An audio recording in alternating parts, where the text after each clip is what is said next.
Assalamu alaikum, I'm Aisha and you're watching Samar News. Here are today's headlines. The Director General of ISPR, Lieutenant General Ahmed Sharif Chaudhry, has accused the Afghan Taliban regime of fully facilitating terrorists infiltrating Pakistan and said misleading propaganda was being spread against Pakistan's security forces regarding border management. He said there is a strong political terror crime nexus in border regions facilitated by the terrorists. He questioned, what kind of guests are these who enter Pakistan with arms, adding that the Afghan Taliban regime did not represent the Afghan people. Pope Leo visited Istanbul's famed Blue Mosque, removing his shoes in a sign of respect, but not appearing to pray in his first visit as leader of the Catholic Church to a Muslim place of worship during his 4-day visit to Turkey. The first US Pope bowed slightly before entering the mosque and was led on a tour of the expansive complex by its imam and the mufti of Istanbul. Leo smiled during the 20-minute visit and joked with one of his guides, the official who leads the daily calls to prayer. Global airlines are racing to fix a major software glitch in Airbus A320 jets after a sweeping recall temporarily grounded aircraft across Asia and Europe. The recall affects 6,000 planes, more than half of Airbus's entire A320 family fleet, making it one of the largest in the company's 55-year history. The disruption is already raising concerns for US travelers, as the issue threatens flight schedules during the busiest travel weekend of the year. The United States has immediately paused issuing visas to individuals traveling on Afghan passports. US Secretary of State Marco Rubio confirmed the suspension in a post on X, saying visa issuance had been paused for all individuals traveling on Afghan passports.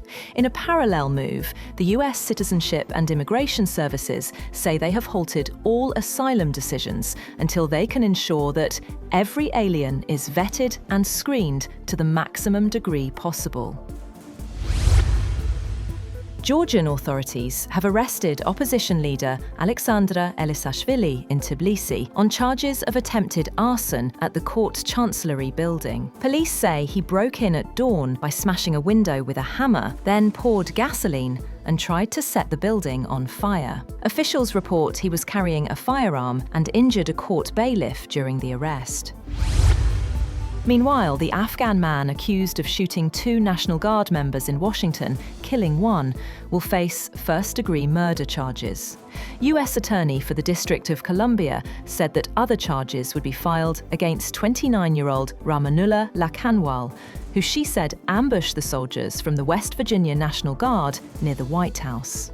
Formal charges were not immediately filed against Lakanwal, who had been in the US since 2021 under a program of then-President Joe Biden's administration to resettle Afghans who helped the US during the war in their homeland.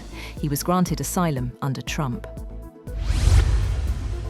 Russian drones and missiles have attacked districts of Kyiv, killing 1 person and injuring 11, with explosions and falling drone debris triggering fires. The head of Kyiv's military administration said there had been strikes at 6 locations on Saturday, with apartment buildings and other dwellings hit in the city of 3 million. The military administration said the body of 1 resident was recovered from rubble at an apartment building that had been set ablaze. A child was rescued from the same building. Anthony Albanese has become the first Australian Prime Minister to tie the knot while in office, when he married his partner Jodie Hayden in a private ceremony.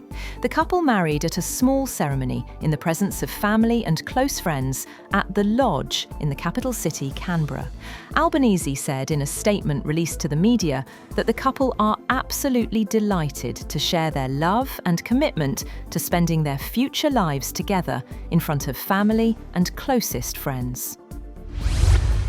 Russian President Vladimir Putin has told Hungarian Prime Minister Viktor Orbán that he would still be happy to meet US President Donald Trump in Budapest. The meeting in Hungary had been agreed in October, but later cancelled by Trump. Putin and Orban also discussed crude oil and gas supplies for Hungary, as well as ongoing peace efforts in Ukraine. That's all for now. For more updates, visit www.samar.tv.